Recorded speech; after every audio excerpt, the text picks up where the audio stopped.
Yeah, welcome. Thank you for coming. Isabelle will do a short presentation, and then we're going to have more of a discussion, dialogue-based approach, and we'll open then the questions up to the audience as well. So, yeah, welcome and get excited. Yeah, before Lyndsey and I will talk, I want to give a quick introduction into what I mean with newborn genomic screening, and tell you why I'm concerned about it. So, if you have a child, you probably know this. When a child in Germany is born, they are routinely screened for certain very rare inborn diseases, if the parents consent, of course. So mostly the heel of the newborn is pricked and a few drops of blood are collected on a filter card and then analyzed. This is done since the 1960s, and the goal is to prevent serious symptoms with an early treatment. So in Germany, currently 16 of these tests are done. In the last decades, the capability to sequence and analyze DNA has exponentially grown, and the costs have sunken. And on this basis, scientists have proposed to sequence all of the newborn's DNA instead of doing just a few biochemical tests. So because of this, since 2015, there were many pilot projects around the world that have started. In Germany, there's right now a project called New Lives, funded by the German Ministry of Education and Research. They are not sequencing newborns yet, but they are still in the stage of deliberating what diseases to screen for, what to do with the data generated, how to do genetic counseling with parents before and after the tests. So it's still up for debate, scientifically and publicly, whether and how this can be happening here. So it's what I want to say, it's still time to get involved. So the arguments in favor of doing this is that you can screen for many, many diseases at once. If these diseases have genetic causes, you can screen even early in life. So you don't need to wait a few days until abnormal metabolites accumulate, but you can do it right after birth. So you can start the prevention of diseases even earlier. You could also get information about adult onset diseases, and you could collect information on carrier status for family members and to be used in family planning. Carrier status means you have a genetic variant for a certain disease, and you don't necessarily get sick yourself, but you could transfer to the next generation. So the genomic data could also be used later in life if the individual in question gets sick, for example, or it could also be a valuable resource for research. So why am I concerned? Why is genetic data so special? So genetic data is protected as a special data category in the EU and also in Germany with the German Genetic Diagnostics Act, because it contains a variety of very sensitive information. So on biological relationships, ancestry, health, disability, possibly personality traits, and you share it with all biological family members in the past, in the present and future. It's a lifelong unique identifier. It's fateful what kind of DNA you get, and you can change it. It can't be made anonymous because it's so individual, and there's no control over the analysis. I mean with this that if you get genetic testing results, you can't just redo it at home and see if it checks out, because no one has a DNA sequencer at home. So doing a project on this scale to collect data of all newborns in Germany could have individual consequences, meaning they could be stigmatized or discriminated by insurances, for example. there could be a huge burden for the individuals and family of this information, for example, on adult onset diseases. There would be an extensive need for genetic counseling. And there's, of course, also the danger of this information being hacked or stolen.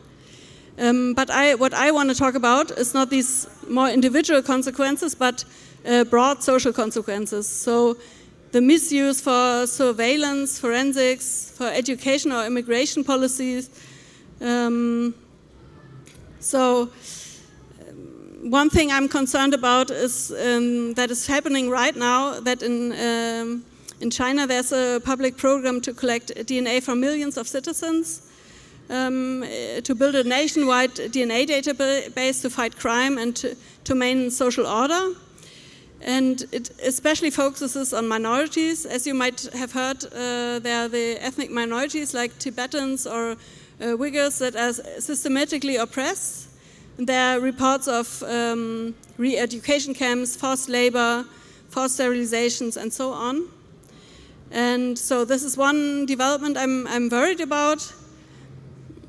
But there's also a currently emerging field called sociogenomics, where researchers try to link genetic markers and social traits, so like for educational attainment, sexuality, political affiliation, alcoholism, all kinds of social traits. And yeah, research like this is not new. It's as old as the field of genetics. But what is new are the methods. So it's now based on big data analysis. Yeah, and I have to say regarding the scientific evidence, I'm highly skeptical that this kind of research will ever be able to predict someone's personality from a DNA. But as we know, to discriminate people, it doesn't have to be true. So racist and sexist stereotypes are also not true, but they are very powerful.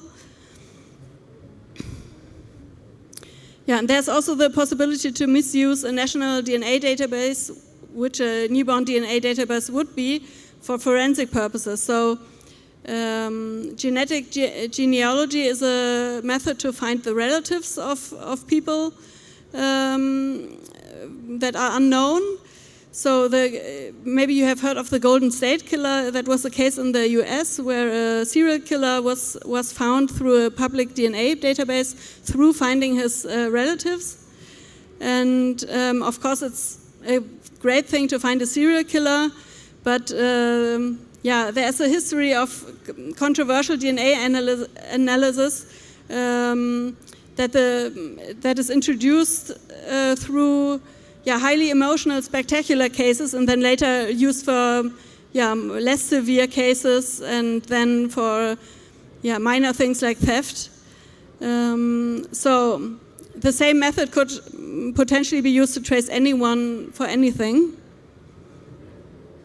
So this is my last slide. So maybe you think I'm a bit dramatic, and I have to say, maybe I am, but I'm very worried at the moment because of the recent elections and polls in Germany, with the extremist right party AfD having over 30% of votes. And in light of the recent revelations about plans to remigrate foreigners, I think about how DNA could be used to identify people with non-European ancestry. And the AfD is also very ableist, and think, inclusion is an ideology, and genetic analysis could also be used to identify and target people with diseases and disabilities. For example, for decisions in how public resources are allocated. And I personally think it's important to be dramatic and think about these kind of worst case scenarios before building public infrastructures that could be misused in such a huge way. So, thank you. Yeah, so we're now going to kind of, of course. We're kind of going to engage in sort of a dialogue. And one of the first things I kind of wanted to talk about with you, Isabelle, is that we have this very pure starting place at both the beginning of the presentation and kind of with these interests in genetics and genetic testing, which is to medically help people. And then in the case of your presentation specifically, babies. Who doesn't want to help babies? especially live the best life that they can. And how maybe or why are doctors and scientists potentially not able to adequately sort of address these issues when starting these pursuits of helping people and wanting to use these technologies to help people, and they kind of snowball out of control into these more bigger, complicated things? Or like there's specific things going on in the system that sort of prevent it, or like agencies? I think there is a multitude of layers to answer this. I think, ethics is a huge part of medicine, and of course, there are a lot of discussions about these things, about ethical consequences.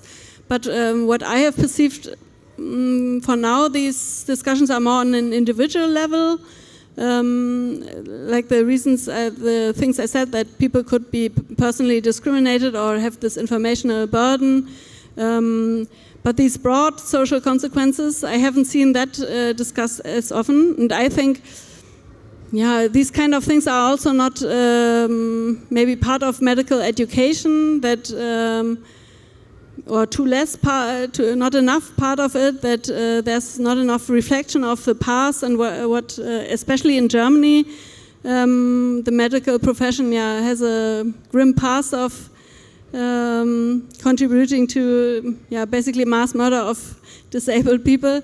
And there is some reflection of this, but it's more like eugenics and stuff like this is in the past, and what we do now is something completely else. But of course this as you see with the rise of the AfD, it's not a thing of the past, and we really have to listen to what they're saying and take it seriously. Like once they have more power, it's out of our hands to decide what will happen with infrastructures like this. And so when we design them, we really have to be careful of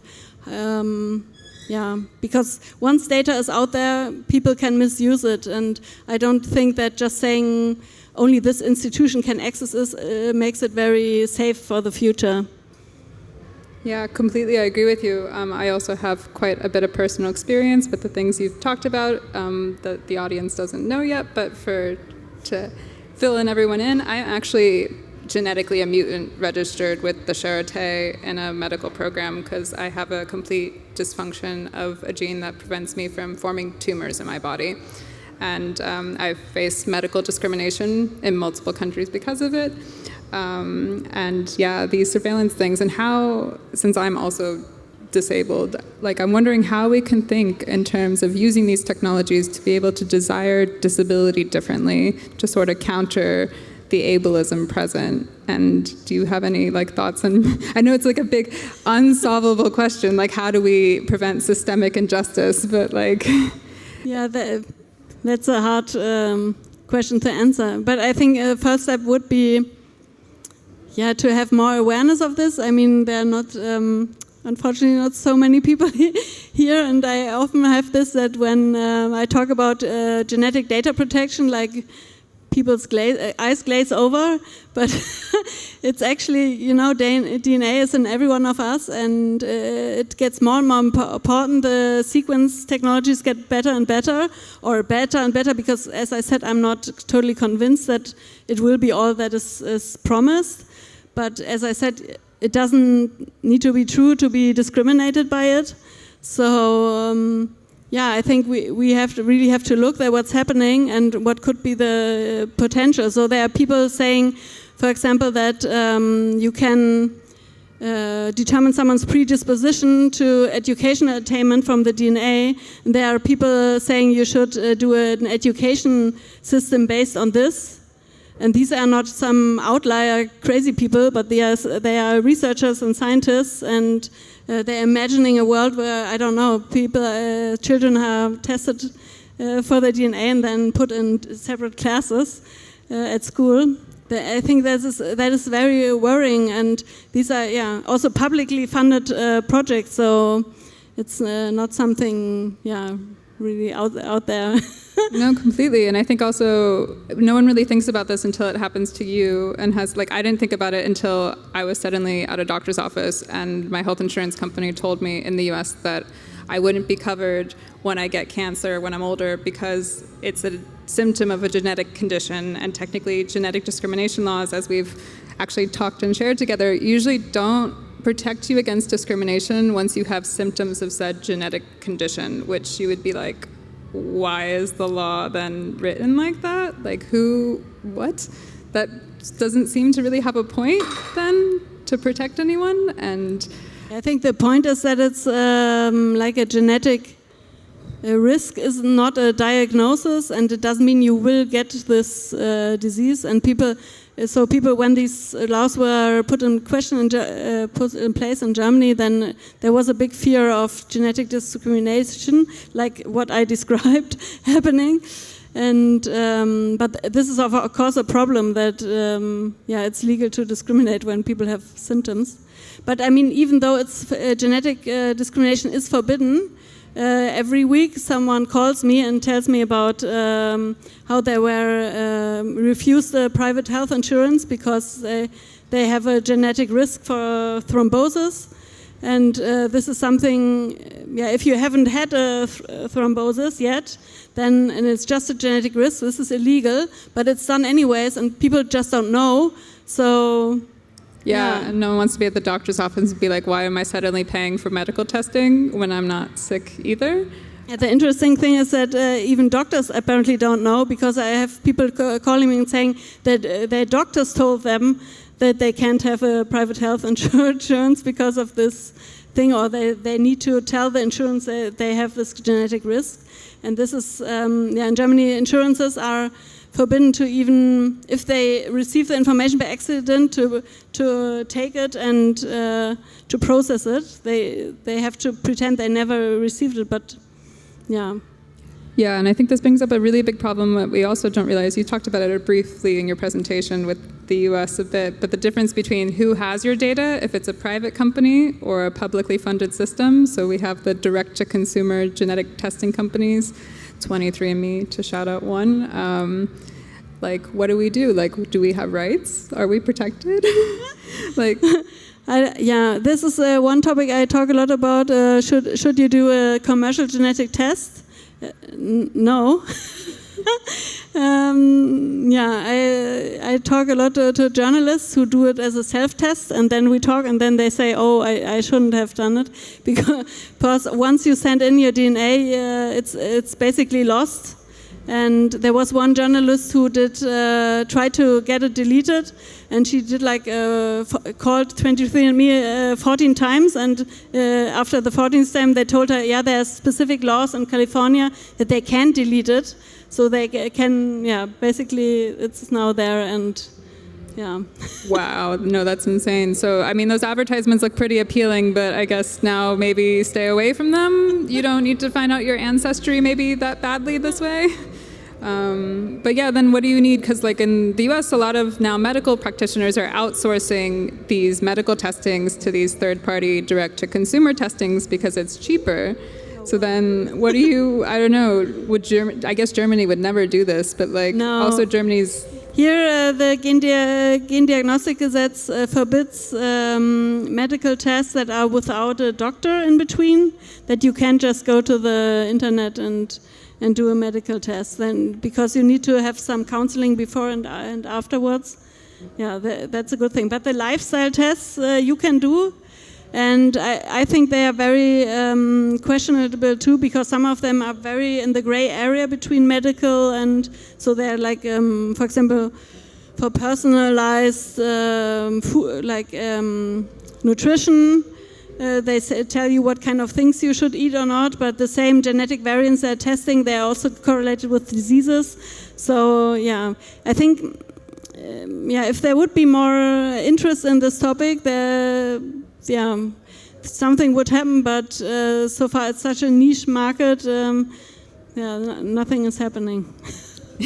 Yeah, no, for sure. I wanted to open maybe to the audience to ask if anyone has any questions or like If there's anything that's does anyone have any fears potentially? I know there's a lot of dystopia vibes going on. Yeah, Tabitha.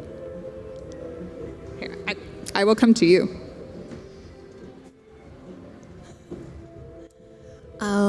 First of all, great talk. Thank you both. Yeah, I wanted to bring up a point when you were saying that once you give your genetic data away, it's gone forever, like you've lost it.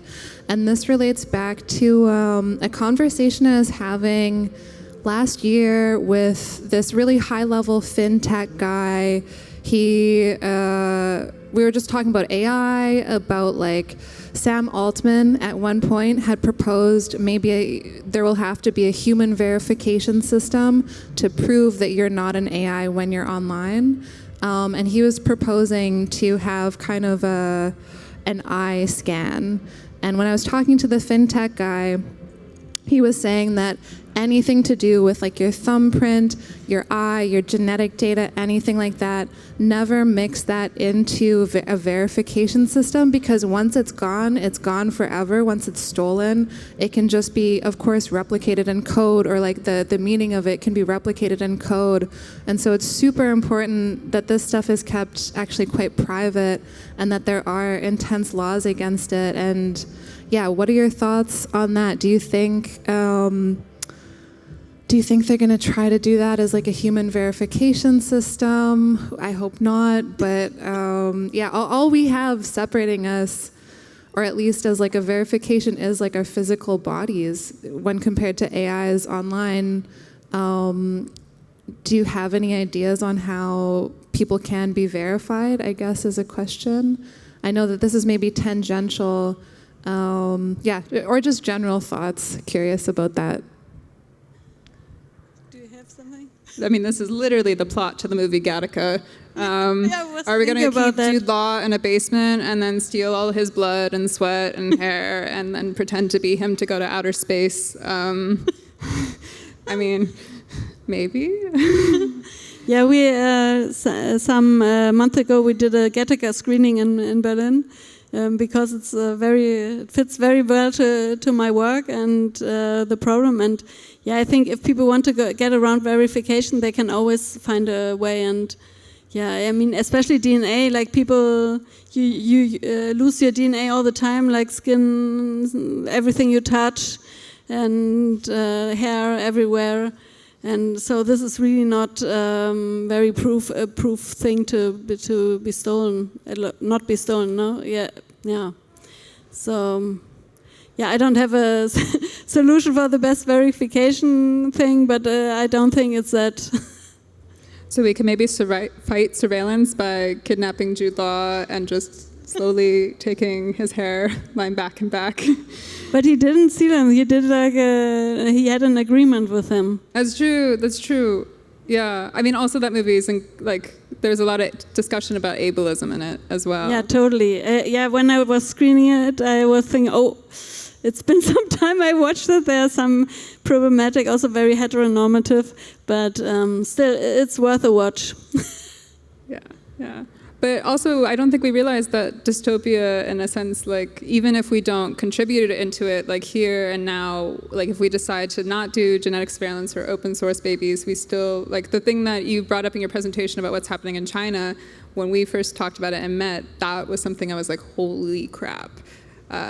We are profiting off of data and genetic information being taken from other people, maybe in conditions that like we would never think to be okay or ethical, and it seems like the West in particular is quite complicit in this. And yeah, because the DNA sequencing machines that are used there, they're from an American company, Thermo Scientific. Oh God, it's my country's fault. Or Thermo Fisher or something it's called, yeah. And the human rights organization also complained, so they said they wouldn't send them more machines to Tibet, but they didn't say anything about the Uyghurs. Yeah, but also these, what you were referencing to, the data that is collected is then used in academic research, where also European scientists contribute to. And of course, that is published in Western high prestigious journals, and this is of course a huge problem. And there's one scientist called Yves Moreau. He was at the Publica last time, and he had a talk about this. He's one of the people who is really hounding the journals of retracting these papers. But it's a horrible thing. Yeah, so we may not be keeping Jude Law for his genetic data, but we're definitely still complicit in keeping someone to extract their data, I guess, until we sort of take care of this problem of this sort of outsourcing of genetic identity in a way. Yeah. Does anyone else have any questions? I will come to you wherever you are in the audience, so feel free to just raise your hand. No. Yeah. No fears to share? Hopes and dreams, maybe? You could be very pro-genetic surveillance as well if you want to put that agenda out there. We are hearing all voices. Yes, this is a safe space. I also want to say that I'm not anti-technology or anti-genetic testing. I think the newborn screening in itself is a good thing to find, even if they're very rare diseases before they break out, and save babies. This is a very good thing. It's just expanding in such a way, and then even thinking about it to store the data long term and use it for all kinds of research, that I find very problematic. So in the UK, they're right now doing a pilot project where they want to sequence the genome of 100,000 newborns, and also want to test, one of the questions they want to test is, what is the effect for the individuals if the data is stored long term? And I think it's highly problematic. And all over the world there are examples where also health databases are hacked, even if it's not your own government that is misusing it. It could be anyone who steals the data, and no IT infrastructure is safe. So. Yeah, this is actually something I have a lot of experience with. I have another research project on genetics as an artist, but I went to Finland, who's very pro biobanking with the Beyond 1 Billion Genomes project, which Germany is not part of this aspect of the project for data protection reasons. But Finland, they're like, yes, take our data. We're very pro having it all out there. They also have very unique outlier mutations in Finland that are not usually allowed to be included in populational studies for some reason. But then I was in Russia, where being an American, asking about genetic data ended up being a problem because Putin had declared in 2018, 2019 that all Russian genetic data was a part of their bioweapon and security strategy. And so not the smartest idea to be an American starting to ask about things that are legally bioweapons in Russia. But these ideas of then how should governments maybe sort of perceive this information? Is it a bioweapon that other countries could potentially nefariously use? Or as the Finnish approach of lately, we should be so open and sharing and collective with it. There was a message from the US military to its employees not to do online testing, genetic testing, because it's a potential national security risk if the genetic data is stolen. And that could tell us also something. And 23andMe was also hacked. I mean, they didn't steal directly the genetic data, but they stole the names and addresses and ancestry information of a lot of people, and especially Jewish people. And the hackers sold the data online. So very highly problematic, and it already shows you, if it's in these political contexts, if it's associated with political context, it's not a good thing. So we should check the codes of conduct about what the U.S. military is asking its soldiers to do and not do, maybe, and then follow suit in that. Not in all cases, but Okay, cool. I mean, but the ads 23andMe sends out are quite enticing, I guess. They were at one point offering these, ancestry trips based on your screening results to influencers, which is quite, wow, I guess. How accurate are these tests anyway? Can ancestry be something that we even can find out? Yeah, it was like 2018, 2019, there was a lot of advertisement in Germany for these kind of tests, I think on Facebook and online, on YouTube, with these images of happy people finding out where they really come from and discovering new identities. And so I was asked a lot by journalists about that. So yeah, I really tried to find out about the science behind this. And yeah, what I found is that you can, like, there are forensic DNA ancestry analysis, but they say like you can find like the continental ancestry of the ancestors of someone. This is kind of accurate, but then these percentage-wise national identities, this is bullshit, because also if people do it in several companies, they always have different results, or sometimes the algorithms also are renewed, and then suddenly they are 10% English, and when they weren't before, and so you shouldn't really trust it. And also, I mean, the kind of categories that are given should give you also an example of, or an insight in how unreliable it is, because they're like national categories and there are ethnicities, religions, everything mixed. But this is also because they make use of the academic research there is already on ancestry informative genetic markers. And in this kind of population genetics research, the scientists, they give kind of this population labels that are already also problematic, because they basically, reinforce these labels. And so they, for example, there are studies on European Roma, which is an ethnic minority that's heavily discriminated, and there's a lot of genetic research on them.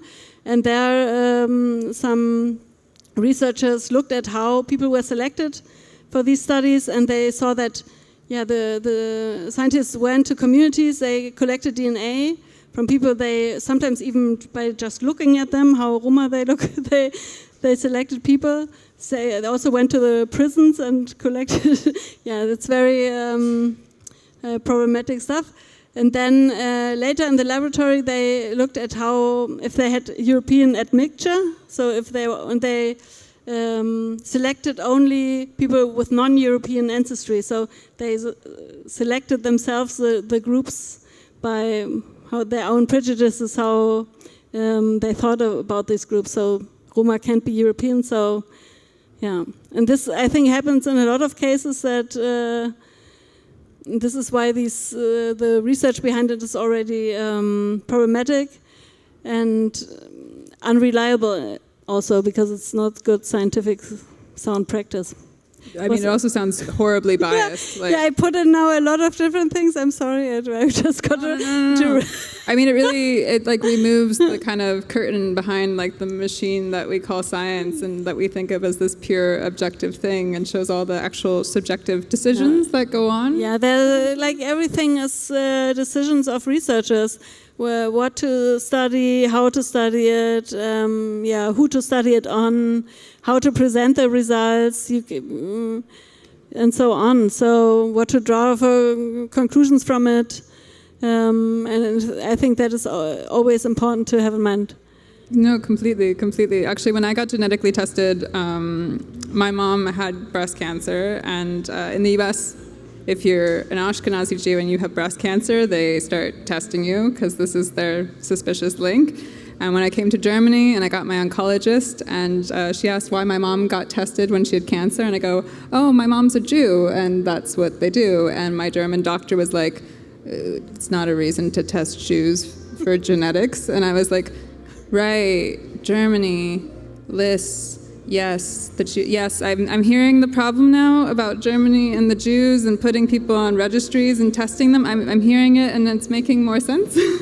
But it made me reflect then, like, why the US is so okay and open, and this is like the direct procedure of doing that, and maybe why certain groups are seen as more genetically suspicious or capable of being suspicious for certain things than others, because then I found out actually in the US, Hispanic and Black women are undertested for these same mutations that I have and are more likely to die from breast cancer than white women you are, and also Jewish women. And maybe I think in the cases of these, as all these subjective decisions end up building up, and there's a real life consequence for it, why some people are seen as more genetically suspicious than others.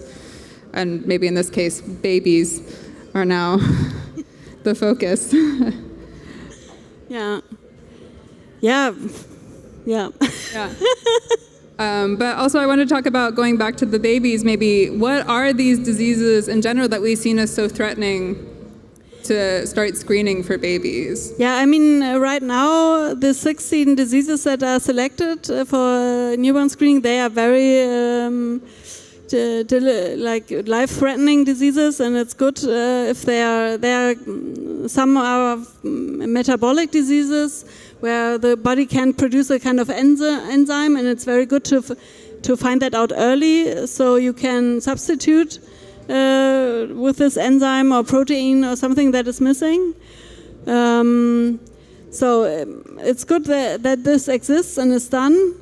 But it gets murkier if it's then about late onset diseases or things where people don't necessarily die from, because there are a lot of, or have severe symptoms, because there are a lot of very rare monogenetic diseases, means that one genetic variant is causing it.